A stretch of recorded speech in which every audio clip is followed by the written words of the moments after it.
अस्सलामुअलैकुम वरहमतुल्लाहि वबरकातुहू। मैं हूँ आपकी मेज़बान महविश और आप सबको खुशामदीद करती हूँ आज न्यूज़ की सहरी ट्रांसमिशन बाराने रहमत में।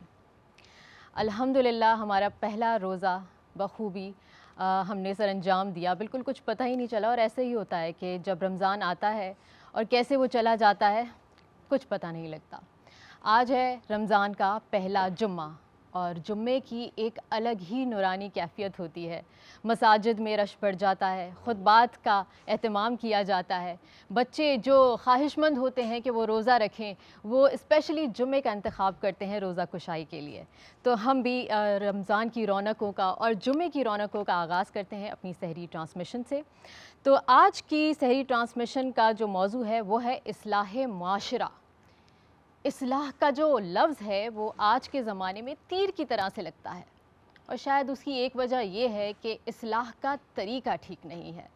तो आज हम इसी हवाले से गुफ्तगू करेंगे। हमारे साथ इस्लामी स्कॉलर भी हैं, मेहमान भी हैं।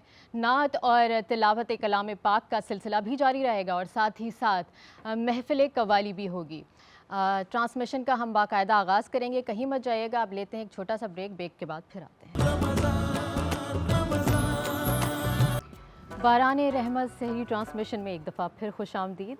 हम आ चुके हैं अपने किचन में और किचन में हमारे साथ हैं शेफ़ खदीजा। अस्सलाम वालेकुम। वालेकुम अस्सलाम। कैसी हैं आप? मैं ठीक हूँ, आप बताइए कैसी हैं? मैं बिल्कुल ठीक हूँ। कैसा गुजरा आपका पहला रोज़ा? पहला रोज़ा मेरा बहुत अच्छा गुजरा, ठंडा रोज़ा था, लगा ही नहीं। अब बहुत अच्छी बात है क्योंकि हमारा वेदर बहुत अच्छा चल रहा है और हम उम्मीद करते हैं कि थ्रू आउट द रमज़ान ये वेदर रहे, है ना? इंशाल्लाह। अच्छा मुझे बताएं आज आप बना क्या रही हैं? आज मैं बना रही हूँ चिकन बड़ा। चिकन बड़ा? मतलब दही बड़ा तो मैंने सुना था, ये चिकन बड़ा क्या होता है? हाँ, ये कुछ स्पेशल है, ये मेरी अम्मी का स्पेशल है, अच्छा? रेसिपी है, वो बहुत बनाती हैं। तो आज मैं, आप कह रही थी ना कल के ये तो बहुत हल्की चीज़ तुम बना रही हो, तो आज मैं कुछ हैवी चीज़ लेकर आई हूँ। अच्छा, कल जो बनाया था ना आपने वो भी जब हमने खा लिया था ना तो हमें हैवी लगा था, तो आज कुछ ज़्यादा होने वाला है। आज ये शायद उससे भी ज़्यादा हैवी है। ओके, चिकन है इसमें। अच्छा, तो चिकन कहीं ये उसी तरह तो नहीं, पकौड़ों की तरह तो नहीं बनता जैसे दही बड़े में पकौड़े बनते इसी तरह ये चिकन का बड़ा बनता हो? नहीं, हाँ, लेकिन काइंड ऑफ, क्योंकि इसमें हम चिकन फ्राई करके बनाएंगे तो कह सकते हैं कि वो फ्राई वाली चीज़ जो है ना वो बड़ों की तरह बनती है। ओके जी, चलें फिर आप अपनी रेसिपी स्टार्ट करें। जी, हम चिकन ले लेंगे और इसको हम मैरिनेट करेंगे। इसमें हम डालेंगे दही का पेस्ट डालेंगे, जिसके अंदर हमारा जो प्याज जो होंगे वो हमारे फ्राई प्याज होंगे ना। तो ये पेस्ट डाल देंगे हम। इसमें हम डालेंगे गार्लिक और इसका पेस्ट डालेंगे, ब्लैक पेपर, हल्दी और गरम मसाला और नमक। और इसको मैरिनेट कर लेंगे। इसको करने के बाद फिर हम इस चिकन को फ्राई कर लेंगे। ठीक है, चलें आप। हाँ, मैं पहले ऑयल गरम कर लेती हूँ ताकि फिर मैरिनेट करके मैं इसको फ्राई कर लूँ। और हम कुकिंग ऑयल डालेंगे डालडा का। जी, जहाँ ममता वहाँ डालडा। इस रमज़ान शानदार बचत डालडा के साथ। Dalda cooking oil becomes the एले ऑफ मदर्स, टेस्ट और हेल्थ साथ साथ। रमज़ान में फ्राइंग थोड़ी ज़्यादा हो जाती है जिसके लिए एक अच्छी क्वालिटी का कुकिंग ऑयल यूज़ करना बहुत ज़रूरी होता है ना? ऐसी बात? बिल्कुल ऐसे ही है, ऐसे ही है। अच्छा, तो ऑयल अभी हमें गर्म होने का वेट करें जब तक मैं ये मैरिनेट कर लेती हूँ। जैसे ही मैरिनेट करूँगी फिर मैं इसमें चिकन जो है फ्राई कर लूँगी। चलिए ठीक है, आप अपना काम जारी रखें। तो अब मैं आपको इंट्रोड्यूस कराऊंगी आज के हमारे मेहमानों से। उससे पहले हमारे साथ जो हमारे सबसे काबिल और इस्लामी स्कॉलर हैं ये, और हमारे साथ हमेशा ही सही ट्रांसमिशन में होते हैं, मुफ्ती मोहसिन उज़्ज़मा को वेलकम करूंगी शो में। अस्सलाम वालेकुम। वालेकुम बहन, कैसे हैं आप? अल्हम्दुलिल्लाह, आप कैसे? ठीक है, मैं ठीक हूँ। कैसा रहा आपका पहला रोज़ा? अल्हम्दुलिल्लाह। ये जो बहन ने बात की ना कि आज वाक़तन पता नहीं लगा, इतनी यानी शिद्दत के साथ, जिसे कहते हैं आमतौर पर प्यास लगती है, लेकिन वो महसूस नहीं हुई अल्हम्दुलिल्लाह। और अल्लाह ताला की ये कुदरत देखें कि कभी भी एक मौसम में रोज़े नहीं आते, तो ये चेंज होता रहता है। और अब तो जितने भी रमज़ान गुजरेंगे वो सर्दियों के मौसम में ही आएंगे, तो ये हमारी खुशकिस्मती है इंशाल्लाह। अच्छा जी, सबसे पहले मैं इंट्रोड्यूस कराना चाहूँगी, हमारे साथ मौजूद हैं डॉक्टर इनाम दानिश साहब, जो कि कार्डियोलॉजिस्ट हैं। इनकी खदमात जो हैं वो सबके सामने हैं और आजकल दिल के आर्जे में मुब्तला लोग हो रहे हैं हमारे माशरे में, और लोग बड़े परेशान हैं। नौजवान लोग भी दिल के आर्जे की वजह से ही जानों से हाथ धो बैठ रहे हैं। तो आज हम कुछ डिस्कशन करेंगे इनसे इस हवाले से। अस्सलाम वालेकुम सर। जी, कैसे हैं आप? अल्लाह का शुक्र। रमज़ान मुबारक हो, जुमा मुबारक हो आपको। आपको भी बहुत मुबारक। कैसा लग रहा है आपको? बहुत अच्छा, मैं लास्ट ईयर भी आया था ट्रांसमिशन में और बहुत अच्छा लगता है, अपनाइयत है बहुत यहाँ पे। ओके जी, अब हमारे साथ मौजूद है हमारी अगली गेस्ट, बहुत ही प्यारी हैं और बहुत अरसे से हम इनको देखते आ रहे हैं। ये हमेशा से ही फ्रेश लगती हैं। उनकी फ्रेशनेस का राज ये है कि ये खुद भी हर्बलिस्ट हैं, इनकी अपनी ब्यूटी प्रोडक्ट्स भी है। हमारे साथ मौजूद हैं रानी आपा। अस्सलाम वालेकुम। वालेकुम अस्सलाम। कैसी हैं आप? अल्हम्दुलिल्लाह, बिल्कुल माशाल्लाह खैर। बहुत खूबसूरत लग रही हैं आप एज यूजुअल। और मैं तो आपको पहले कह चुकी हूँ कि माशाल्लाह आप बहुत प्यारी लग ये रही हैं, आपका हुस्न अल्हम्दुलिल्लाह। नज़र है। हमें तो आपसे सीखना चाहिए कि इंसान को अपने आप को कैरी किस तरह करना है। देखिए बिल्कुल, और ये ज़रूरी है, हर शख्स को आना चाहिए कि वो अपने आप को कैरी कैसे करे, अपने आप की प्रेजेंटेशन क्या होनी चाहिए, बिल्कुल, ये हर शख्स का हक है। बिल्कुल सही कह रही हैं। मेहमानों से हम मज़ीद बातचीत करेंगे, लेकिन एक छोटे से ब्रेक के बाद कहीं मत जाइएगा, देखते रहिए हमारी सहरी ट्रांसमिशन बाराने रहमत।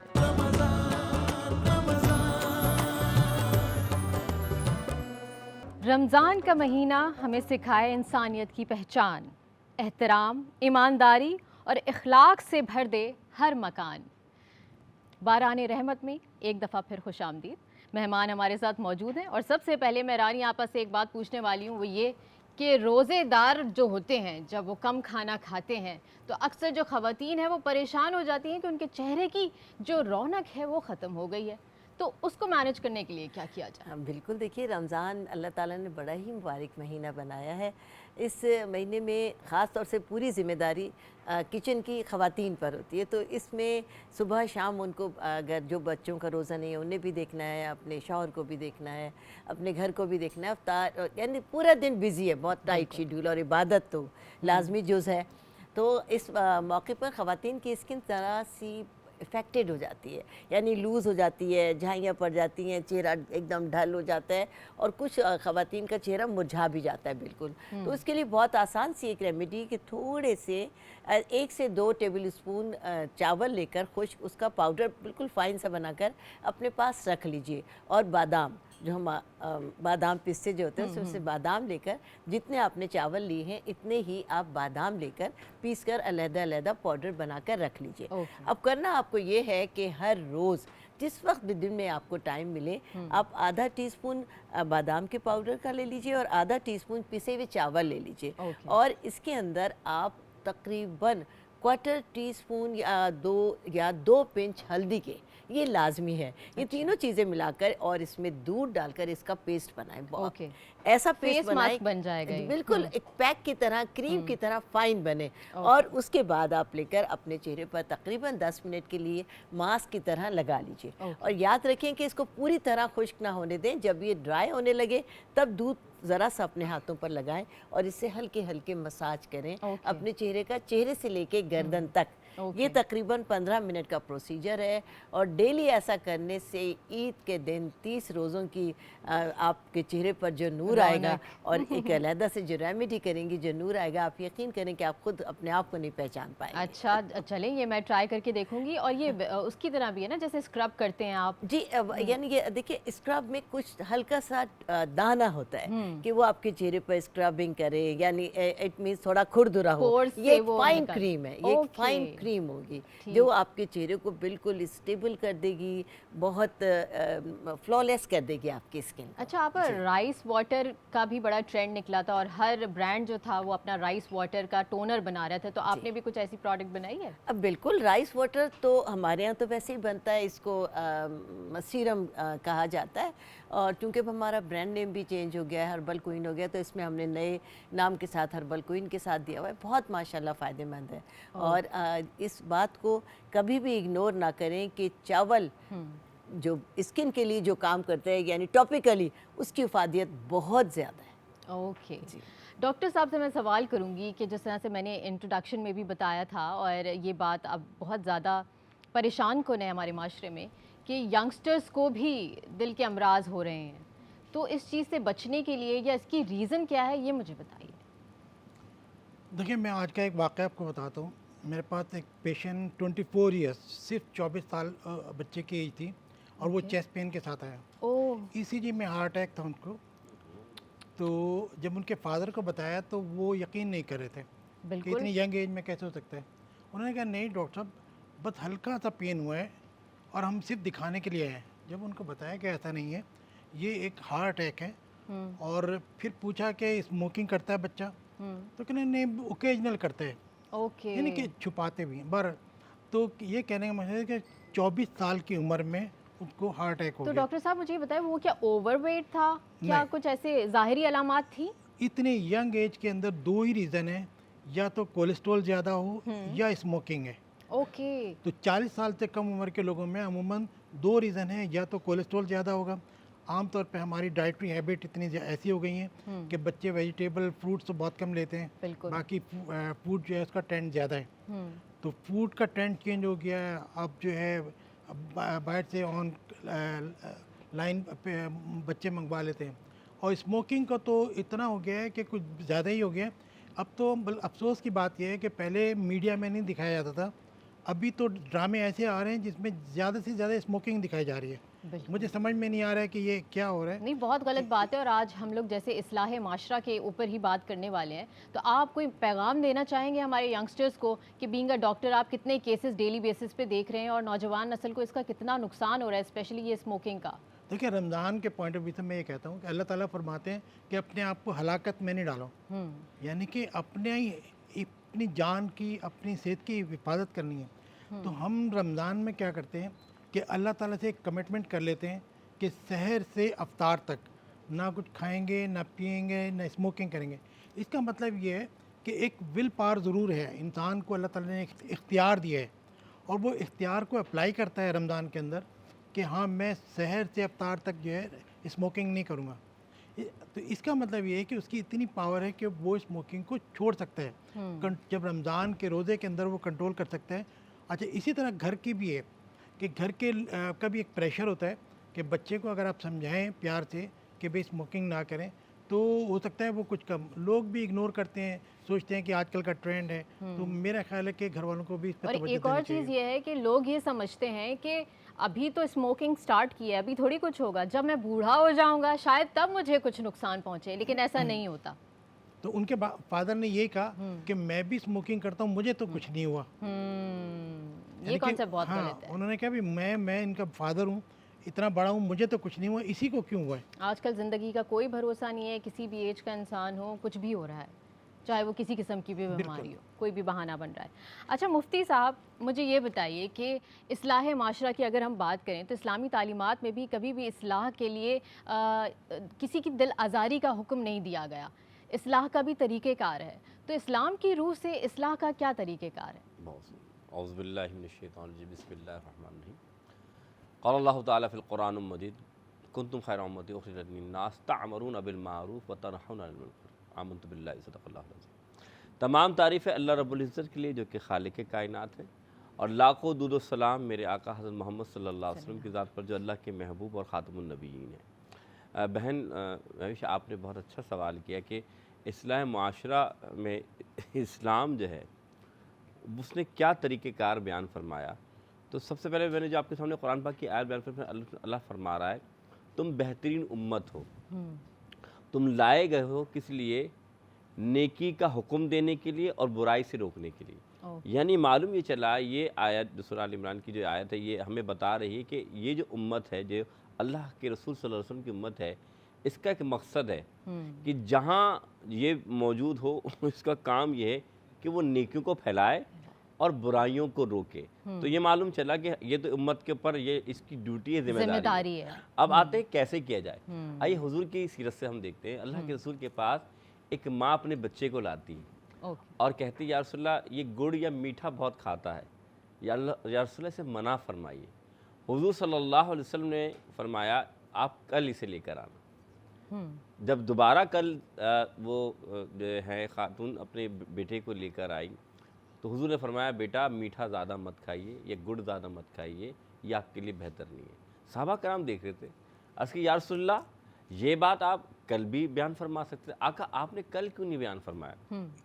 हुजूर ने फरमाया इसलिए क्योंकि मैं ख़ुद भी ज़्यादा मीठा पसंद करता था। अच्छा। मालूम क्या चला, इस्लाह करने का तरीका ये है कि आप पहले खुद अमल करने वाले, ऐसा ना हो कि दूसरों को नसीहत और अपने को फजीलत, यानी कि मैं बहुत अच्छा हूँ और दूसरे, तो कभी भी नसीहत ऐसे नहीं होती।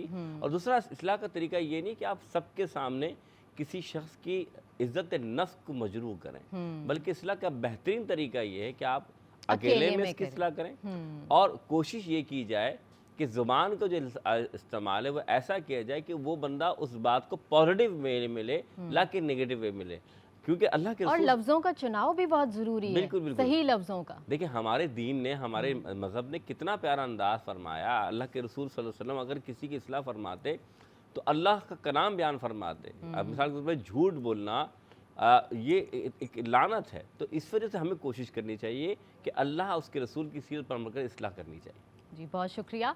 गुफ्तगू का सिलसिला जारी रहेगा और बहुत कुछ है हमारी आज की सहरी ट्रांसमिशन में, तो कहीं जाइएगा मत। लेते हैं एक छोटा सा ब्रेक और ब्रेक के बाद फिर हाजिर होते हैं। देखते रहिए बाराने रहमत।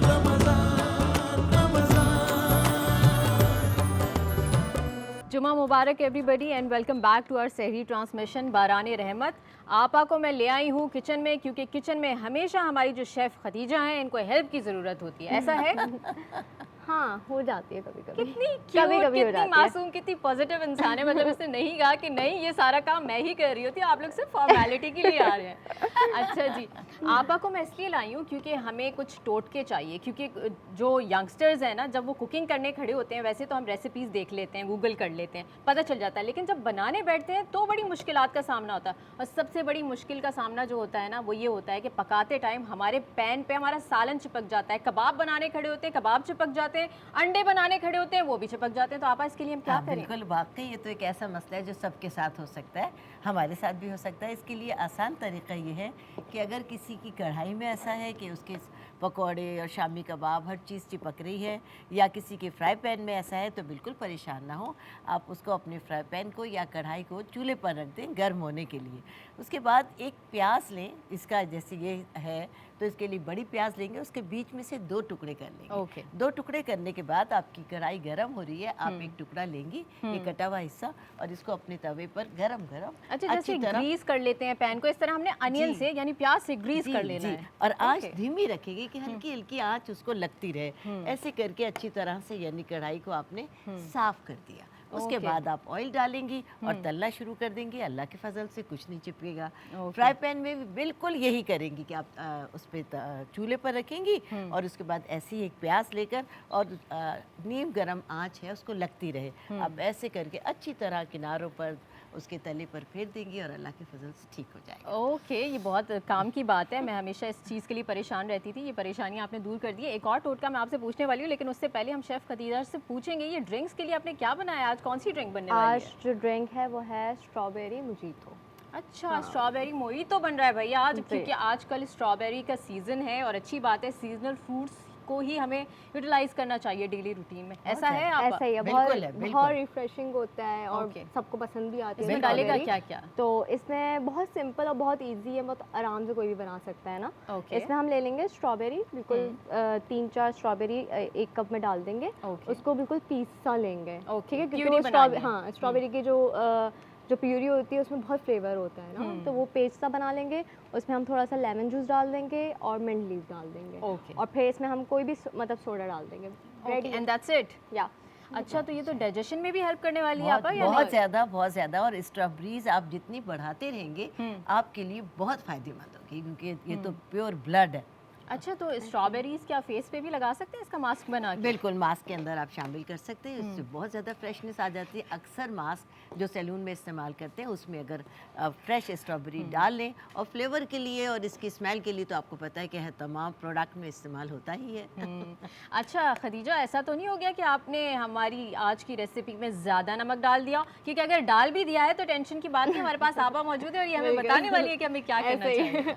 लेकिन ऐसा है नहीं वैसे, ये चक्के हमें पता चलेगा। लेकिन आपा बताइए, अक्सर ये होता है रमज़ान में ख़वातीन, क्योंकि हम खाने का इज्तिनाब कर रहे होते हैं, तो हमें पता नहीं चलता कितना नमक डल गया है क्या है, तो इस चीज़ को मैनेज करने के लिए क्या करें? बिल्कुल, अगर किसी को ये ख्याल हो कि आज मेरे सालन में नमक तेज़ हो गया, या खुद कभी कभी एहसास होता है कि शायद ये कम था और मैंने ज़्यादा नमक डाल दिया, तो परेशान होने की ज़रूरत नहीं। अगर आपके घर में मखाने हैं, ताल मखाने, ये भुने हुए सालन के अंदर आप 3-4 ताल मखाने लेकर डाल दीजिए, वो नमक पूरा एक्सक्यूज़ कर लेंगे। अच्छा, ताल मखाने फूल मखाने ये सेम चीज़ है? एक चीज़ है, एक चीज़ है। फूल मखाने कह दें, ताल मखाने कह दें, वो एक ही चीज़ है, 3-4 लेकर ऐसे भुनवा सालन में आप डाल देंगी तो पूरा आपका जो नमक है वो सक कर लेंगे।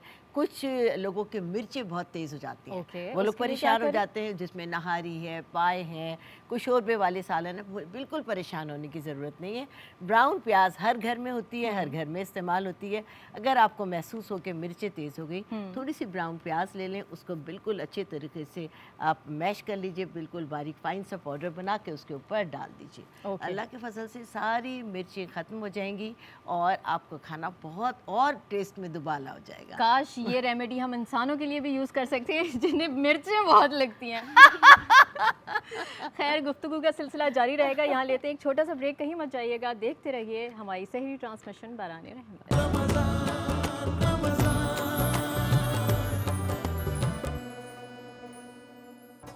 बाराने रहमत सहरी ट्रांसमिशन में एक दफ़ा फिर खुशामदीद। मेहमानों से बातचीत का सिलसिला जारी करते हैं। सबसे पहले डॉक्टर साहब, आप मुझे ये बताइए कि रोज़े की हालत में अक्सर जो डायबिटिक पेशेंट्स होते हैं उनके लिए मैनेज करना थोड़ा सा मुश्किल हो जाता है, तो वो क्या डाइट प्लान अपना इख्तियार करें, या वो क्या कुछ ऐसी मेडिसिन लें, या क्या ऐसा करें कि वो मैनेज हो जाए रोज़ा उनका? देखें, डायबिटिक पेशेंट कुछ इंसुलिन पे होते हैं और कुछ डायबिटीज़ की मेडिसिन के ऊपर होते हैं। तो इंसुलिन का थोड़ा सा स्केड्यूल चेंज कर लें कि जो इस इंसुलिन मॉर्निंग में नॉर्मली कंडीशन में जो मॉर्निंग में नाश्ते से पहले लेते हैं वो डोज अब इफ्तार में लें। अच्छा, यानी कि अगर सुबह की डोज सुबह ना लें। हाँ, जो सुबह 30 यूनिट ले रहे हैं, रात में 10 यूनिट्स ले रहे हैं, अब वो 30 यूनिट्स इफ्तार के बाद लें। ओके। और जो रात की जो डोज लेते थे उसको हाफ करके मॉर्निंग में लें, सहरी के अंदर, सहरी से पहले, करने से पहले, कि सहरी से पहले उसके रात वाली डोज को हाफ लें। तो मॉर्निंग की डोज रात में चले जाएं और रात की मॉर्निंग में और उसको भी हाफ कर दें। इसी तरह टैबलेट्स हैं जो नाश्ते से पहले की टैबलेट लेते हैं, उनको सल्फोनाइल यूरियास कहते हैं, उनकी भी डोज हाफ कर देते हैं। अच्छा। बाकी कुछ मेडिसिन ऐसी हैं जिनको कंटिन्यू कर सकते हैं। जो लोग 2 टैबलेट लेते हैं वो एक सहर में ले लें, एक इफ्तार में ले लें, लेकिन अगर कोई एक ही टैबलेट पे है तो बेहतर ये है कि वो इफ्तार के बाद लें। तो इस तरीके से करके मैनेज कर सकते हैं। एक चीज़ का ख्याल रखना चाहिए कि आप शुगर चेक कर सकते हैं। शुगर चेक करने से रोज़ा नहीं टूटता है। ओके। अगर लग रहा है कि शुगर बहुत कम या ज़्यादा है, 70 अगर शुगर 70 आती है तो आप लेस देन 70 मिलीग्राम के हिसाब से तो आप रोज़ा ब्रेक कर सकते हैं। 300 से ज़्यादा हो या 70 से कम हो, क्योंकि ये ख़तरे की अलामत। फिर वही है कि अल्लाह ताला आपको हलाकत में नहीं डालना चाहते हैं। आप अल्लाह ताला ये नहीं चाहते कि आपको बहुत ज़्यादा नुकसान हो। तो 300 से ज़्यादा अगर है शुगर या 70 से कम है तो इंसान की जान खतरे में पड़ जाती है। तो एहतियात। अच्छा, आपके दिल पे भी इफेक्ट पड़ता है अगर आपका शुगर लेवल इतना डाउन हो जाए, या आपके ब्रेन पे इफेक्ट पड़ता है? दोनों चीज़ों पे होता है। हाइपोग्लाइसीमिक सिम्टम होती हैं कि पेशेंट को जो है चक्कर आने शुरू हो जाते हैं, पसीना आना शुरू हो जाता है, भूलने लगता है, कोमा में भी चले बिल्कुल जाते हैं लोग। अच्छा, अफसोस की बात है कि ये रिवर्सिबल होता है, यानी कि कोमा में चले गए फिर वापस लाना मुश्किल हो जाता है।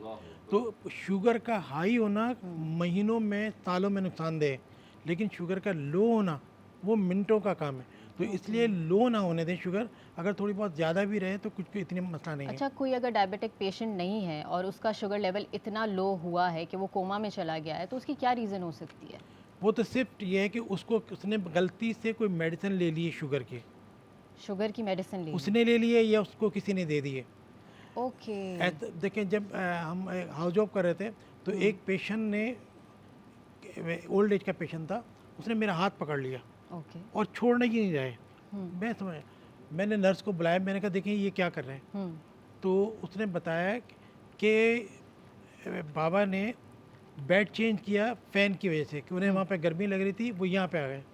इस बेड पे जो पहले पेशेंट था वो डायबिटिक था, तो बाई चांस इसको वो मेडिसिन मिल गई। ओके। तो 12 हॉस्पिटल एरर होते हैं, लेकिन कहने का मकसद ये है कि शुगर लो होना एक नॉर्मल आदमी के लिए पॉसिबल नहीं है जब तक कि उसको कोई मेडिसिन ना दें, कोई या खुद ले या कोई उसको दे दे। शुगर कम करने के लिए। ओके।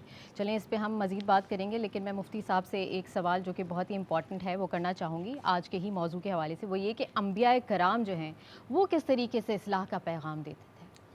बिस्मिल्लाहिर्रहमानिर्रहीम। देखिए, सबसे पहली बात, अल्लाह ताला ने 1,24,000 जो पैगंबर भेजे, उनका मकसद और महवर यही रहा, क्या रहा कि अल्लाह और अल्लाह के दीन की जो तालीमात है वो लोगों तक पहुंचाई जाए। और जाहिर सी बात है कि ये फरीज़ा है, यानी कि अम्बिया अलैहिस्सलाम से लेकर अल्लाह के प्यारे नबी सल्लल्लाहु अलैहि वसल्लम की जितनी उम्मती हैं उनको भी ये हुक्म दिया गया कि आप भी ये काम करें। तो आप याद रखिएगा कि हर नबी जब आए उन्होंने नेकी की दावत दी और बुराई से रोकने को हुक्म, क्योंकि अल्लाह का ये कानून रहा। अब रहा कि तरीक़ेकार क्या है, तो आइए अपने नबी से सुनते हैं। मेरे नबी अलैहिस्सलाम फरमाते हैं, जब तुम बुराई को देखो तो सबसे पहले क्या करो, तुम हाथ से रोको। ओके जी, ठीक है। अगर तुम्हें लगे कि तुम हाथ से नहीं रोक सकते तो तुम जुबान का इस्तेमाल करो, और अगर तुम ये भी नहीं कर सकते तो उस बुराई को बुरा तो जानो दिल में। यानी आम तौर पर आप देखें, लोग जब गुनाह, आज जो माहौल है, लोग किसी भी मामले में मुलव्विस हैं, गुनाह के इर्तिकाब कर रहे हैं, तो आजकल लोग उसमें मिल जाते हैं या खड़े होकर तमाशा देखते हैं, मिसाल के तौर पर कि भाई, और उसका मज़ा लेते हैं। हालांकि दीन क्या कह रहा है? दीन कह रहा है या तो उसे रोको कि भाई ये बुराई मत करो, या फिर जुबान से उन्हें समझाओ कि ये बेहतर अमल नहीं है। और हम क्या करते हैं कि हमें वो दिख रहा है कि ये सब बुरा हो रहा है, हम उसके मज़े लेते हैं, उसे बुरा भी नहीं मानते, चलो ये इंजॉयमेंट की फील है। तो ये फरमाया ज़ालिका अदफुल ईमान, ये ईमान का सबसे कमतर दर्जा है कि आप दिल में इसको बुरा माने। अब हमारा ईमान कहाँ गया? क्या हम इस्लाह की बात करते हैं? कुरान फरमाता है, लिमा तक़ूलूना मा ला तफ़अलून, तुम वो काम क्यों कहते हो जिस पर खुद अमल नहीं करते। मिसाल यही है कि सबसे पहले आप अपने आप को देखें, जो फरमाया गया ना, अमल से ज़िंदगी बनती है, जन्नत भी जहन्नम भी। ये बंदा अपनी फितरत में ना नूरी है ना नारी है। अगर आपका किरदार नहीं है, आप हाजी बने हुए हैं लेकिन आप झूठ बोल रहे हैं, आप कारोबार में लेन देन में गलत काम कर रहे हैं, तो भाई याद रखिएगा अल्लाह आपका हिसाब इससे लेगा। इसी तरीके से आप बहुत बड़े नेकोकार बनते हैं लेकिन आपके आमाल यानी कि आपका किरदार मुख्तलिफ है, तो ये अमल गारत हो जाएगा। सारी बात ये है कि इस्लाह माशरा तब होती है जब पहले इंसान खुद अपनी इस्लाह की तरफ कोशिश करता है। आप एक उंगली दूसरे की तरफ उठाते हैं तो बाकी सारी उंगली आपकी तरफ आ रही होती है। आप एक मक्खी दूसरी की तरफ देखते हैं तो सारी मक्खियाँ आपकी तरफ आ रही होती हैं। तो सबसे पहले अपनी इस्लाह कीजिए। मुफ्ती साहब, आजकल तो वो दौर है कि अगर कोई नेक इंसान भी इस्लाह करना चाहे तो उसके ऊपर भी उंगलियां उठ जाती हैं कि तुम होते कौन हो मेरी इस्लाह करने वाले। ये बात बहुत अच्छा सवाल किया। देखें बहन, बात इतनी सी है, बहसत उम्मत मुस्लिमा और बहसत हुजूर सल्लल्लाहु अलैहि वसल्लम की उम्मत, ये मेरा फ़र्ज़ है कि मैं लोगों के लिए भलाई का काम करूं। कि याद रखिएगा इससे फ़ायदा क्या है? फ़ायदा ये है कि आप मखलूक का सोचते हैं तो मखलूक का सोचने वाला कामयाबी की तरफ। अगर आप कहें तो एक हदीस सुना दो, वरना मैं बात सुना दूं। हुजूर अकरम सल्लल्लाहु अलैहि वसल्लम, एक हदीस मैं आपके सामने रखता हूँ कि याद रखिए, जो पिछली जो उम्मत गुजरी बनी इसराइल में, आप देखें तो वह हवाले ये थी कि वो खुद तो नेकी करते थे, दूसरों को तलकीन नहीं करते थे। ऐसे ही एक शख्स था जो एक बस्ती में रहता, फरिश्तों को अल्लाह ने हुक्म दिया कि ये जो बस्ती इसको गिरा दो। तो फरिश्ते ने अर्ज़ की, या रसूलल्लाह, अल्लाह यहाँ पर एक नेक बंदा भी है, फरमाया इसको भी जो है ना इस अज़ाब में मुब्तला कर दो, क्योंकि इसने खुद तो नेकी की, दूसरों को नेकी की या बुराई से रोकने की कोशिश नहीं की। तो आज हालत ये कि अगर हम कहें कि यार मैं अगर किसी से इस्लाह करूँगा वो बुरा मान जाएगा, भाई आप बात कीजिए, नेकी कीजिए, लेकिन फिर मैं कहूँगा इस्लाह का तरीक़ाकार है। ऐसा ना हो कि आप उसकी दिल आज़ारी सबके सामने कर रहे हो और बात तनकीदी पहलू कर रहे हो। इस्लाह बराए तनकीद या इस्लाह बराए जो है माशरा, बराए इस्लाह होनी चाहिए, और तनकीद ऐसी होनी चाहिए जो आपकी इस्लाह, ना कि ये कि आप उसकी इंसल्ट कर रहे हैं, इज़्ज़त नफ्स के कर रहे हैं, तो ये बेहतर नहीं। बिल्कुल।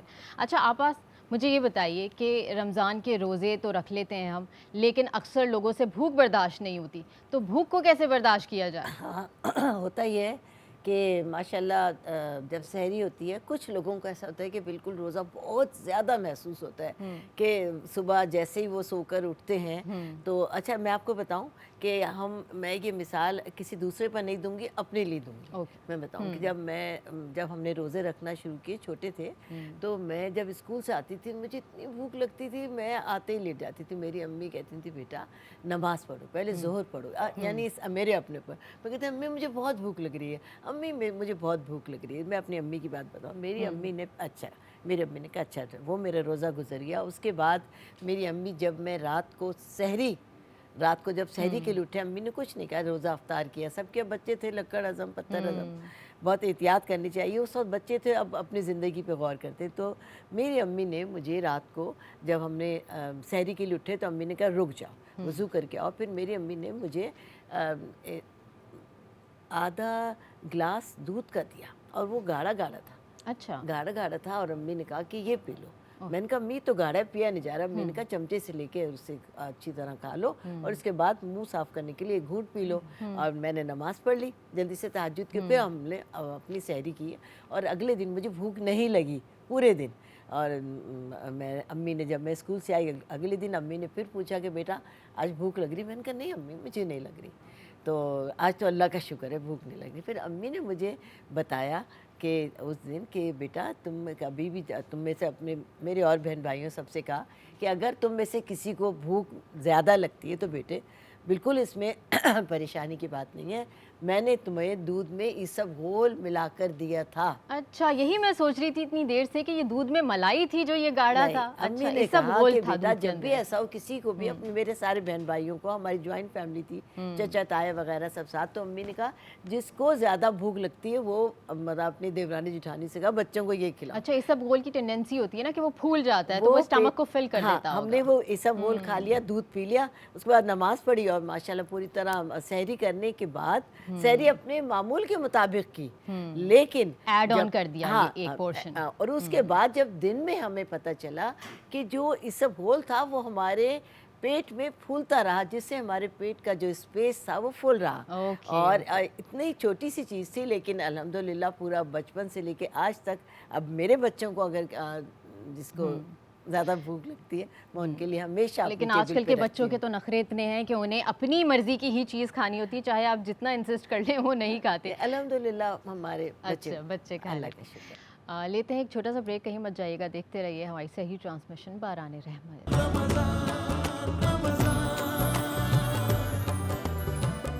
मेहमानों से बात करते हैं। हमारे डॉक्टर साहब ने तो खाना खा लिया है, लग रहा है मुझे ऐसा। जी बिल्कुल। ऐसा ही है। अच्छा, आपने मुझे कहा था कि मैं आपसे ये सवाल करूं कि पेट भरा रहे तो उसकी क्या रेमेडी है, क्योंकि मैंने ये रानी आपस से पूछ लिया था, उन्होंने बता दिया कि दूध में इसबगोल मिक्स करके आपको खाना है। आपके पास क्या रेमेडी है भूख की? अच्छा, एक तो ये है कि आजकल मल्टीग्रेन आटा जो है उसका बड़ा कॉन्सेप्ट है।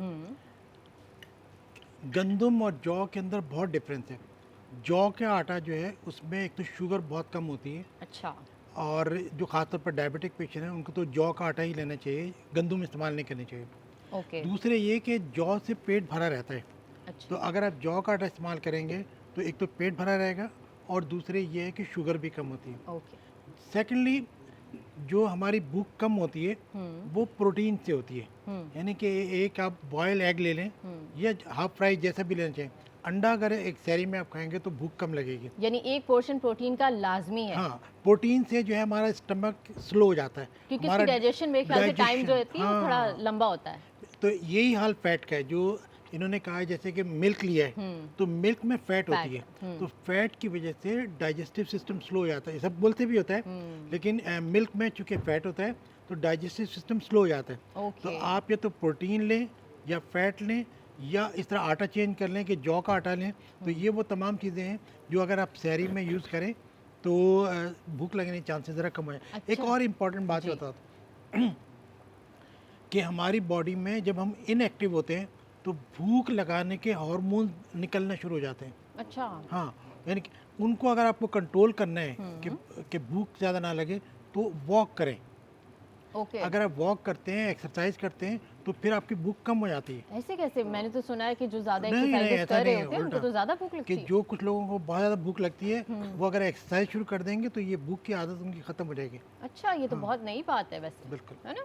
अच्छा, वो खाना कैसा लगा? हमारी शेफ ने ये जो बनाया था चिकन बड़ा, ये बड़ा, ये कैसा लगा आपको? अमेजिंग, बहुत मज़े का, बहुत मज़े का। डॉक्टर बहुत साहब अच्छा। आपको कैसा लगा?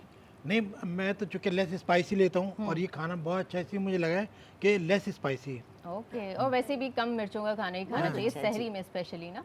बहुत। मुफ्ती साहब आपको कैसा लगा खाना? अच्छा, मैंने बहन बच्ची से पहले ही कह दिया कि इसने जो बनाया है माशाल्लाह सबसे अच्छी बात है कि सब चीज़ें कहते हैं ना एतदाल कि में एतदाल के साथ रखें। क्योंकि नमक, माशे की बात हम मिर्च, करें ना, हर चीज़ बिल्कुल मेंटेन करके रखिए, नमक हो, मिर्चें हो, सब चीज़ें, इसलिए बिल्कुल सही है। माशाल्लाह ट्रेंड शेफ है वो। माशाल्लाह माशाल्लाह। उसकी कमसिनी देखकर इतना यकीन नहीं आ नहीं, रहा अब था। बहुत अच्छी बात है कि लड़कियां कोई भी स्किल है पहले जी। सीखती अपनी माओ से थी, लेकिन हाँ। अब एजुकेशनल इंस्टीट्यूट्स हैं वहाँ पे बाकायदा उसकी तालीम दी जाती है। माशाल्लाह। बहुत Proper अच्छी बात है, degrees बहुत हैं। अच्छी बात है कि पॉलिश हो जाती है, Polish हो लड़कियां। जाते हैं। बहुत बड़ी बात है। आप बताएं आपको कैसा लगा? मुझे तो बहुत अच्छा लगा, और आज मैं दही लेकर बैठी हुई हूँ स्पेशली बिकॉज मुझसे खाना बहुत कम खाया जाता है, ये एक फैक्ट है। मैं ज़्यादा रोटी नहीं खा सकती, मैं ज़्यादा सालन नहीं खा सकती, लाइक 3-4 वाले खा लिए, लेकिन दही इज़ मस्ट, और अगर खजूर मिल जाए तो ये मेरी सहरी हो जाती है। वाह, ज़बरदस्त That's it. ज़बरदस्त। और जैसा कि डॉक्टर साहब ने कहा कि मल्टीपल आटा, अब यकीन करेंगे इतनी अमेजिंग रेमेडी है, और ये बहुत ही समझ लीजिए कि बेनिफिशियल भी है। अच्छा। अगर आप में से हर एक हम में से कि जो भी हमारे घर का आटा है जो हम अपने उसमें डाल देते हैं बिन में, तो आप उसके अंदर सबसे अच्छा ये है कि आधा आप ये मल्टीग्रेन हमारा- डालें और एक आधा जो है वो नॉर्मल आटा डालें। जी, wheat ये वाला। गंदम का आटा हमने आधा ले लिया, और आधा हम 3 तरह के आटे ले लें। उसमें हम चने का पिसा हुआ आटा ले लें, हम उसके अंदर ये जौ का आटा ले लें, और मकई का आटा ले लें। अच्छा, लेकिन आपा ये जो रोटी बनेगी मिक्सचर आटे की, ये थोड़ी सी ऑफ बनेगी और कड़क बनेगी, कुछ ऐसा है ना, तो उसके लिए क्या करें? अरे कड़क रोटी के लिए मैं आपको बताऊं कि अगर सादे गंदम की भी रोटी, कुछ खवातीन के हाथ से ऐसी ये चपाती कितनी नरम और मुलायम है, सख्त हो जाती है तवे से उतारते बिल्कुल। उतारते। वो तमाम खवातीन जो इस वजह से परेशान है, बिल्कुल ना हो। उसका एक आसान तरीका ये है कि जब आप तवे से रोटी उतारें, तवे से आपने यहाँ रोटी उतारी, यहाँ रखी, इस पर हल्का सा अपने अपने पास एक पानी का बॉल रखें, और उसमें हल्का सा लेकर इस रोटी पे ऐसे छिड़क दीजिए। अच्छा। हल्का सा बस ये ओके। छिड़क दिया, और आप ये मत समझें कि आपकी रोटी ठंडी हो जाएगी। जादुई रोटी का तरीका बताया है ना? और गीली गीली भी नहीं होगी कि अब ओके। क्या बस एक बेवकूफ़ी है, छींटा तो मारना गीला। है पानी बस का और यूं आपकी किया, रोटी सॉफ्ट और हो उसके जाएगी। बाद दूसरी रोटी आपने डाली। आप यकीन करें कि इसके पानी डालने से इसमें से स्टीम निकलती रहेगी, और जो दूसरी रोटी आपने रखी है वो इसको और सॉफ्ट कर देगी। अब दूसरी को भी आप ऐसे करें, और तीसरी को भी ऐसे करें, एक दूसरे पर रखते रखते जब खाने के वक्त आप पेश करेंगी या उसी वक्त खा रहे हैं, तो तो वो soft रोटी हो का जाएगी। लुत्फ कुछ और होगा। मतलब वो बिल्कुल स्टीम जात- वाला जो प्रोसेस है वो हो जाएगा, वो तो हो उसके बाद जाएगा। रोटी सॉफ्ट रहेगी इतनी- थ्रू आउट द डे। हाँ, ये बहुत सारी खवातीन के साथ ये मसला है कि तवे की रोटी उनसे सख्त उतरती है। मजीद आप से टोटके लेते रहेंगे। खदीजा, बहुत अच्छा आपने सालन बनाया, और मुझे अभी ये फिनिश करना है क्योंकि मुझे बहुत पसंद आया है। आप लोग कहीं मत जाइएगा, देखते रहिए हमारी सही ट्रांसमिशन बाराने रहमत।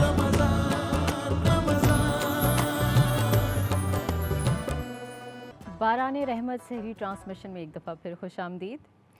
नेल्सन पेंट्स के हवाले से थोड़ी सी मालूमात आप तक पहुंचानी थी। वो ये कि नेल्सन पेंट की खुसूसियत ये है कि ये पेंट आपको 25% एक्स्ट्रा कवरेज देता है, जिससे आप कम पेंट की मिकदार में ज़्यादा एरिया पेंट कर सकते हैं। रंग ज़िंदगी का, नेल्सन पेंट्स। जी, तो हमारे साथ मौजूद हैं हमारे मेहमान भी और मुफ्ती साहब भी। मुफ्ती साहब से मैं एक सवाल करना चाहूँगी, वो ये कि कुछ लोग जब तनकीद करते हैं तो वो इतने हार्श हो जाते हैं कि अक्सर लोग ख़ुदकशियों पर मजबूर हो जाते हैं। और आजकल ये जो सोशल मीडिया पे ट्रोलिंग का एक ट्रेंड है ना, वो बहुत ज़्यादा हो गया है। इस चीज़ को कंट्रोल करने के लिए हमारे आलिम दीन या स्कॉलर्स कोई रोल प्ले कर रहे हैं? अल्हम्दुलिल्लाह, बिल्कुल। देखिए, सफरी बात है कि कोई भी आलिम हो तो आलिम रब्बानी जो हैं, जो कि अल्लाह उसके रसूल के दीन को फैला रहे होते हैं, तो उनका मकसद ये होता है कि वो लोगों को जब इस्लाह की बात करते हैं तो वो अंदाज़ अपनाते हैं जिसमें किसी की ज़ाती तौर पर दिल आज़ारी ना हो।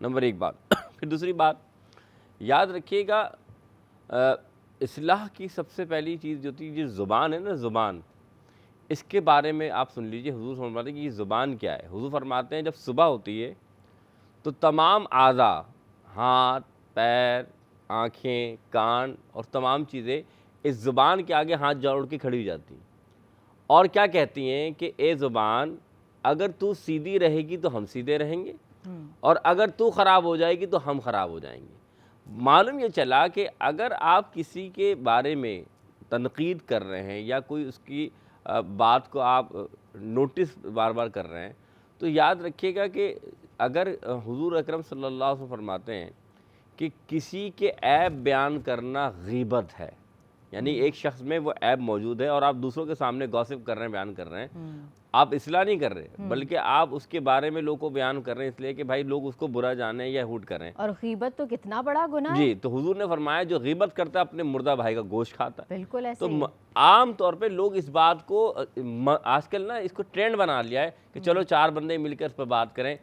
फिर एक मिसाल देता हूँ, अगर कोई पोस्ट लग गई, आप उसे जानते भी नहीं हैं और हकीकत भी नहीं पता, आप उस पर किसी ने बुरा कहा तो आप भी शुरू कर देते हैं और ऐसे ही करते हैं, इतने हार्श वर्ड्स हाँ। यूज करते हैं कि वो बिल्कुल नहीं सोचते कि इससे दूसरे पे इम्पैक्ट क्या पड़ेगा। बिल्कुल यही बात। देखें, बात देते हैं, एक होता है जाहिर और एक होता है बातिन। हम कभी भी बात को ऐसा कभी नहीं हो सकता कि जब तक आप उसकी तहकीक ना करें, उस तक ना पहुंचे, आप शुरू हो जाएं। कुरान ने फरमाया वला तजस्सुसू, कुरान कहता है कि तुम जो है गुमान जिसे हम कहते हैं या लोगों की टोह में ना लगो। क्यों? क्योंकि इससे जो बुराई फैलेगी वो तुम्हें पता नहीं कितनी तुम्हारे लिए ख़तरनाक साबित होगी। तो हम जो दूसरों की बुराइयों की तरफ राग़िब होते हैं और दूसरों को बुरा कहना चाहते हैं, आप यकीन माने, यहाँ तक कि हदीस पाक में जो इंसान दूसरों के लिए बुराई सोचता है या बुराई बातें लोगों की बयान करता है, वो उस वक्त तक नहीं मरता जब तक कि खुद उस बुराई अमल में मुलव्विस ना हो जाए। तो हमें बचना चाहिए ऐसे कामों से। तनकीद मुराद वही है, मैं फिर कहूँगा इस्लाह का तरीका यही है कि आप जिस शख्स के या इदारे के या किसी मामलात को देख रहे हैं तो इस्लाह ऐसा करें कि लोगों को पता लग सके। अब मैं आपके सामने एक बात करना चाहता हूँ कि हज़रत उमर फ़ारूक रज़ियल्लाहु ताला अन्हु का जो दौर था, आप देखें अदल इंसाफ, सबसे बड़ा मसला ये है कि आज इस्लाह का गरीब के लिए अलग पहलू है और अमीर के लिए अलग पहलू है। इस्लाह का जो है तरीक़ेकार वो असर रसूख रखने वाले के लिए अलग है और जो बिल्कुल जिसे कहते हैं कि बेमददगार या बेसहारा उसके लिए अलग है।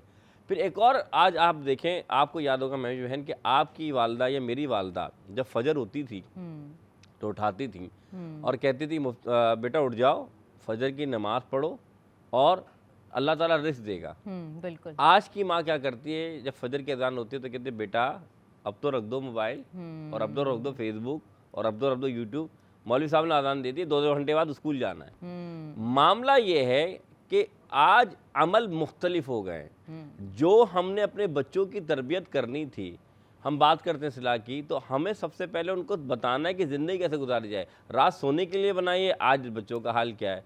इसी तरीके से जब आप इस्लाह की बात करते हैं, हज़रत उमर फ़ारूक के दौर में यह मशहूर वाक़या है कि हमारे जो हुक्मरान थे वो क्या करते थे, वो रातों को गश्त करते थे कि देखते थे भैया क्या हाल है। तो जब उन्होंने, ये मशहूर वाक़या आपने भी सुना होगा कि भाई एक वालदा ने जब अपनी बेटी से कहा कि बेटा दूध में पानी मिला दो, तो बेटी ने बात कही कि अम्मी उमर फ़ारूक ने मना फरमाया है कि दूध में पानी मिलाना। तो फरमाया कि उमर कहाँ देख रहे होंगे, तो उस बच्ची ने कहा उमर का रब तो देख रहा होगा ना। तो मालूम क्या चला, आज चाहे ऊपर करप्शन है नीचे है, आज ठेले में आज देख लेना क्या सूरत है। आप कहते हैं इस्लाम माशरा, तो फ्रूट वाले ऐसे हो गए हैं कि आप सबसे ज्यादा वैल्यू उनकी है। बिल्कुल।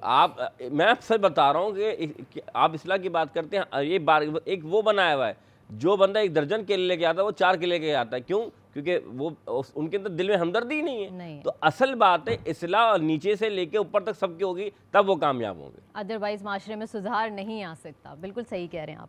अच्छा डॉक्टर साहब, मुझे ये बताइए कि जो हार्ट पेशेंट हैं या खुदा ना खास्ता अगर किसी को हार्ट अटैक अचानक आ जाता है, ऐसी इमरजेंसी सिचुएशन में हमारे पास तो वैसी सेहत की जो सहूलियात है उसका फुकदान है बहुत ज़्यादा, बहुत दूर दूर हॉस्पिटल हैं। कराची शहर में तो ट्रैफिक इतना होता है कि मरीज़ को अपने घर से हॉस्पिटल तक जाने में बहुत देर लग जाती है। तो ऐसी सिचुएशन में कैसे मैनेज किया जाए? देखिए, पाकिस्तान के बाकी 3 सूबे के अंदर हेल्थ कार्ड है, सिंध में नहीं है। अब एक ही हॉस्पिटल, इतना बड़ा कराची है, एक हॉस्पिटल है NICVD जो कि ये फैसिलिटी प्रोवाइड कर रहा है कि फ्री में एंजियोप्लास्टी होती है। हार्ट पेशेंट के पास सिर्फ 1 से 1.5 घंटा होता है। अब आप सोचें कि नॉर्थ कराची से कोई NICVD तक कितनी जल्दी पहुंच सकता है। 1.5 घंटा तो कहीं नहीं फिर है। दूसरे ये कि अगर वो प्राइवेट सेक्टर में जाता है तो 4 से 5 लाख रुपए चाहिए, किसी के पास भी इतना कैश नहीं होता है। तो हार्ट अटैक के बाद बड़ी प्रॉब्लम होती है, ना लोगों के पास कैश होता है और वो फ्री के लिए NICVD जाते हैं जो कि बहुत दूर है। गवर्नमेंट अगर चाहे तो हर डिस्ट्रिक्ट के अंदर एक हॉस्पिटल बना सकती है या तो आप हेल्थ कार्ड इशू करें, वो पेशेंट अपने घर के नियरेस्ट हॉस्पिटल जाएगा, अपना ट्रीटमेंट करा लेगा। या फिर हॉस्पिटल ये कर सकते हैं गवर्नमेंट कि ये अनाउंस कर दे कि जो भी अटैक का पेशेंट आएगा आप उसको ट्रीटमेंट दें, हम पे करेंगे। यानी कोई भी प्राइवेट हॉस्पिटल के साथ कोलैबोरेट कर लें। बिल्कुल ये कर सकते हैं, और ये नहीं कर सकते। ये बहुत अच्छा इकदाम है, ये होना चाहिए, बिल्कुल होना चाहिए बहुत। क्योंकि फ्री की वजह से लोग यहाँ पे आते हैं, किसी के पास भी 4-5 लाख रुपए नहीं होते। वैसे प्राइवेट हॉस्पिटल्स की कमी नहीं है और सहूलियात की भी कमी नहीं है, बस मसला ये है कि अफोर्डेबिलिटी का मसला है कि हर एक के पास इतनी इस्तिताअत होती नहीं है कि वो इस तरह से अपना इलाज करा सके। और हेल्थ कार्ड वाकई बहुत ज़रूरी है। और कराची तो सिंध जो है पाकिस्तान का सबसे बड़ा शहर है, सबसे ज़्यादा आबादी है और सबसे ज़्यादा अब गुर्बत का शिकार भी यही शहर हो चुका है। बिल्कुल, क्योंकि जितने भी मेरे ख्याल से पूरे मुल्क की बात अगर हम करें, जितने भी गरीब गांव थे वहाँ से उठ के बेरोज़गार जो हारी थे, जिनकी ज़मीनें बंजर भी हो गई, सैलाब की नज़र हो गई, वो सब लोग कराची ही आए हैं रोज़गार की तलाश के लिए। सबसे ज़्यादा आबादी हो गई है, दिल रखने की जगह नहीं है,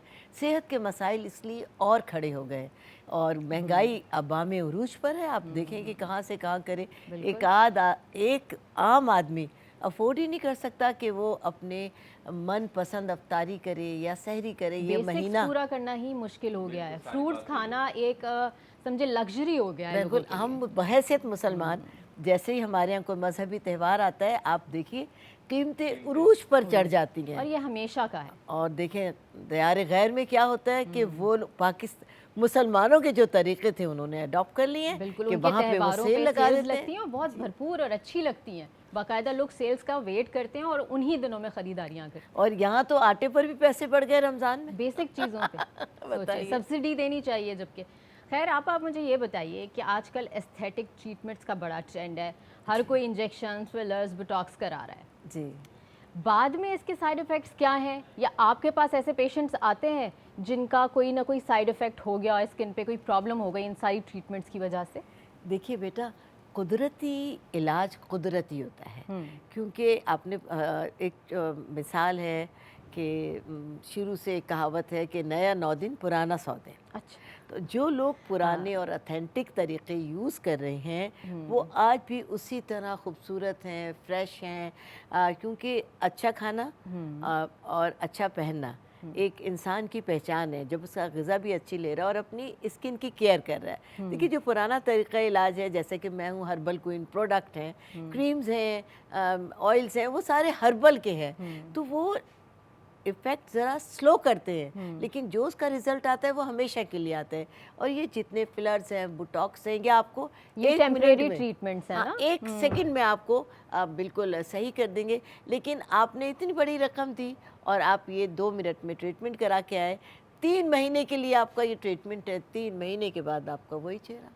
तो क्या इसको हम लॉन्ग लास्टिंग रिज़ल्ट कह सकते हैं, हमेशा के लिए दमकने वाला चेहरा कह सकते हैं? अगर आपकी जेब भरी हुई है तो आप ये 3-3 महीने में ट्रीटमेंट्स कराते रहिए। 1 मिनट के अंदर आप बस मुझे ये बता दीजिए, ये पतला होने का राज जो है ना, डाइट प्लान कुछ बता दीजिए, मोटापे का इलाज। देखिए सबसे बेहतरीन इलाज, हर आदमी डाइटिंग पे जाता है, डाइटिंग, लेकिन अल्लाह ताला ने ये जो माह मुबारक हमें दिया है, इसमें अगर हम अपनी स्किन की और अपनी बॉडी की केयर करें कि सहर और अफ्तार में ऐसी ग़िज़ाएँ लें जिसमें हमने पकौड़ों से दस्तरखान सजा लिया, ना सिर्फ बेसन पेट में फूलता है, ऑयली चीज़ें खा खा के हम और फैटी हो जाते हैं। तो खुदा के वास्ते अपनी ग़िज़ा को बिल्कुल सादा कर दें, तली हुई चीज़ें एक दिन का शेड्यूल बना लें कि आज पकौड़े होंगे, कल दही बड़े होंगे, फला दिन आपके पास नगेट्स होंगे, चौथे दिन आपके पास जो इस किस्म की चीज़ें हैं वो सब होंगी। एक ये चीज़ खाइए और जो जिस चीज़ से भी आप अफ्तार कर रहे हैं, खजूर के साथ वो एक तली हुई चीज़ खाएं,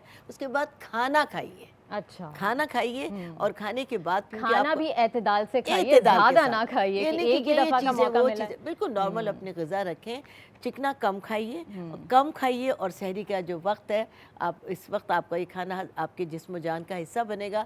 सहरी में बिल्कुल हल्की ग़िज़ा लीजिए और सादी ग़िज़ा को आप खाइए। आप यकीन करिए जो, और पानी का इंटेक बहुत ज़्यादा रखें। चलें आपा, हम कंटिन्यू रखेंगे, आप कहीं मत जाइएगा, देखते रहिए हमारी सहरी ट्रांसमिशन बारान रहमत। मिलते हैं एक छोटी सी ब्रेक के बाद। बारान रहमत सहरी ट्रांसमिशन में आपको एक बार फिर खुशामदीद। मेहमान हमारे साथ मौजूद हैं और डॉक्टर साहब की तरफ मैं आऊँगी। आप मुझे ये बताइए कि आजकल एक बड़ा ट्रेंड चला हुआ है ओज़ेम्पिक का, मतलब एक इंजेक्शन लगाएं और ओबेसिटी को ख़त्म कराएं। तो इस हवाले से आप कुछ बताना चाहेंगे कि इसके साइड इफ़ेक्ट्स हैं, ये ट्रीटमेंट बेहतर है, लेना चाहिए, नहीं लेना चाहिए? देखिए, चूँकि अभी इनिशियल स्टेज में है, आप ज़्यादा कंफर्म तो नहीं कह सकते कि क्या है। इससे इसका बेसिक मैकेनिज़्म ये है कि भूख ख़त्म हो जाती है या भूख कम हो जाती है। अच्छा। जब आप इनटेक नहीं करते हैं तो वेट कम हो जाता है। थोड़ा सा कंसर्न जो है वो है पेंक्रियाटाइटिस का। ओके। तो पेंक्रियाज का इन्फेक्शन हो सकता है, मगर ये है रेयर। इसमें भी प्रिकॉशंस होती हैं कि कौन सी मेडिसिन इसके साथ लेंगे, कौन सी नहीं लेंगे। तो एक कंसल्ट हर कोई यूज़ नहीं कर सकता है, ओवर द काउंटर ड्रग नहीं है। एक स्पेशलिस्ट डिसाइड करेगा कि आपकी ड्रग की लिस्ट क्या है, उनमें से कौन कौन सी मेडिसिन निकाल दें, फिर आप ये दे सकते हैं। दूसरे ये कि वो लोग जो वॉक नहीं कर सकते, एक्सरसाइज नहीं कर सकते, जॉइंट्स की प्रॉब्लम है, ये उनके लिए बेहतर है कि वो अपना वेट कम कर सकते हैं इस तरीके से। लेकिन जो लोग नेचुरल वे में करें, अपनी डाइट कंट्रोल करें, वॉक करें, एक्सरसाइज करें, तो वो ज़्यादा बेहतर तरीका है। ठीक है, यानी ये स्पेशली उन लोगों के लिए है जो बाकायदा वज़न ज़्यादा होने की वजह से मूव भी नहीं कर पाते हैं, ज़्यादा चल नहीं पाते, उनकी बॉडी पे इतना फ़ैट हो जाता है, तो उनके लिए ज़्यादा बेहतर है। बिल्कुल। नॉर्मल जिनका बॉडी वेट है वो भी आजकल कुछ ज़्यादा कॉन्शियस हो जाते हैं ना कि हमें थोड़ा सा ट्रेंड में आना है, वैसी स्लिम ज़ीरो फिगर वाला कॉन्सेप्ट आ जाता है, तो वो लोग भी लेते हैं, तो उन लोगों को यानी नहीं उनको लेना नहीं। चाहिए। बेहतर है कि कार्बोहाइड्रेट कंट्रोल करें, तो उसी से भी बेहतर हो जाते हैं। Okay okay. अच्छा, आप मुझे ये बताइए कि सबसे बड़ा मसला जो हमारे मुल्क का भी ये चल रहा है, मेरे ख्याल से पूरी दुनिया में ही चल रहा होगा, आफ्टर कोविड हर एक का इतना सिवियर हेयर फॉल हो रहा है जो रुक नहीं पा रहा है, तो इसके लिए कोई इलाज बताइए। देखिए ज़ाहिर है कि हेयर फॉल जब भी होता है, बाल गिरने की जो मेन वजह होती है वो जिस्म में किसी भी वजह से आयरन की कमी का हो जाना है। आयरन की कमी का हो जाना है, और आयरन की कमी हम जिस तरह ज़ाहिर है मेडिसिन के ज़रिए दूर कर सकते हैं, हम फ्रूट के ज़रिए दूर कर सकते हैं। अनार कसरत के साथ खाएं, अनार खाएं भी और लगाएं भी, उसका तरीका बता देती अच्छा, हूँ। अनार लगाते भी हैं? जी, अनार के जो छिलके हैं वो क्या ज़बरदस्त आपके लिए हेयर टॉनिक बनाते हैं कि उससे बेहतर बालों के लिए कोई और चीज़ नहीं हो सकती। और अनार कसरत के साथ खाएं, और केला भी बहुत ज़्यादा खाएं। अच्छा। और एक जापानी फ्रूट के नाम से एक फल आता है जी जी, जो ऑरेंज टमाटर कलर की का होता है। तरह, जी वो जी। बहुत अपने इस्तेमाल में रखें तो अल्लाह के फजल से बहुत ज़्यादा आयरन की कमी इसमें दूर हो जाएगी। और दूसरे लगाने के लिए मैं एक तेल बताती हूँ कि जो जिन लोगों को बालों की कमी तेज़ी से हो रही है, कि बाल झड़ रहे हैं, कुछ लोगों की आईब्रोज कम हो जाती हैं, लैशेस भी कम हो जाती हैं। सबसे पहले तो जिन लोगों के बाल बहुत ज़्यादा लंबे हैं और वो खींच के बाल बनाते हैं, तो अपने बहुत ज़्यादा जो लंबे बाल हैं उनका वज़न होने की वजह से एक तो आगे का हिस्सा बहुत बड़ा हो जाता है, फ्रंट माथा आपका जो है ना वो ब्रॉड हो जी जाता है। और क्योंकि बालों का वज़न ज़्यादा होता है तो इसलिए बालों की जड़ जो कि कमज़ोर हो यहाँ पे जाती होगी। स्कैल्प जो है वो वहाँ से कमज़ोर हो जाती है और बाल झड़ने लगते हैं। और किसी बीमारी की बात ख़ास तौर से एक तेल आपको बता रही हूँ कि तिल का तेल आप ले लीजिए तकरीबन आधा किलो। ओके। तिल के तेल के अंदर ये जो अनार आप खा रही हैं या इसके छिलके आप खुद घर पे सुखा लीजिए, अगर आपके पास सूखी हुई जगह है, कोई ऐसी जगह है जहाँ धूप ज़्यादा आती हो तो अनार के छिलकों को सुखा लीजिए, या सूखे सुखाए छिलके आपको पंसारी की दुकान से मिल जाएंगे। आप तकरीबन एक छटाक ये अनार के सूखे छिलके ले लीजिए। कुछ जिंक जैसे कि मैंने बताया, जंग अगर आपके घर लगी हुई कोई लोहे की चीज़ है इस तेल में डाल दीजिए वो पकने के लिए। अनार के छिलके डाल दीजिए और आंवला बाज़ार से आपको मिल जाएगा, ये आंवला लेकर आप 50 ग्राम इस तेल के अंदर डालकर पका लीजिए। यानी जंग, आंवला और अनार के सूखे छिलके, इन 3 चीज़ों को लेकर तिल के तेल में पका लीजिए। या छिलके जब बिल्कुल धीमी धीमी आंच पे जलने के लिए आप छोड़ दीजिए और तकरीबन एक रात या कम से कम 6-7 घंटे। और उसके बाद जब आप देखेंगे कि सारी चीज़ें एकदम तेल के अंदर उन्होंने रंग छोड़ दिया है और अनार बिल्कुल कोयला बन गया, तब आप चूल्हा बंद कर दीजिए और रूम टेम्परेचर पर जब तेल ठंडा हो जाए तो इसको छान के किसी बॉटल में रख लें। और हर रोज़ रात को सोते वक्त, आजकल बहुत बिजी टाइम है तो हफ्ते में 2 बार या वीकेंड्स पर सिर्फ जड़ों में ये तेल लगाना है, सिर्फ जड़ों में तेल लगाकर मसाज करके नेल्स के साथ इस तरह करें ताकि आपके बंद पोर्स खुल जाएं और ये तेल पेनिट्रेट हो। इससे आपके बालों की नई जड़ें निकलेंगी और आपकी जो जड़ें हैं वो मजबूत हो जाएंगी। बाल आपके अल्लाह के फजल से ना सिर्फ ये कि झड़ना रुक जाएंगे बल्कि नए बाल न्यू ग्रोथ भी आएगी इंशाल्लाह ताला। अच्छा जी, बहुत बहुत शुक्रिया, इतनी अच्छी अच्छी टिप्स आज हमें मिली हैं और लोगों का काफ़ी फ़ायदा हुआ होगा इससे, क्योंकि हमारे डॉक्टर साहब भी मौजूद थे, हर्बलिस्ट भी मौजूद थी। आप दोनों का मैं शुक्रिया अदा करना चाहूँगी। ट्रांसमिशन का वक्त यहीं पे ख़त्म हुआ चाहता है। हमारे मुफ्ती साहब का भी बहुत बहुत शुक्रिया, कल फिर से इनका साथ होगा हमारे साथ। तो आप देखते रहिए यही हमारी सहरी ट्रांसमिशन, क्योंकि आप लोगों की मालूमात के लिए हमारे पास बहुत कुछ है। मुझे दीजिए इजाज़त और मैं आपसे मिलूँगी कल दोबारा। अल्लाह हाफ़िज़, अल्लाह ने के बाद।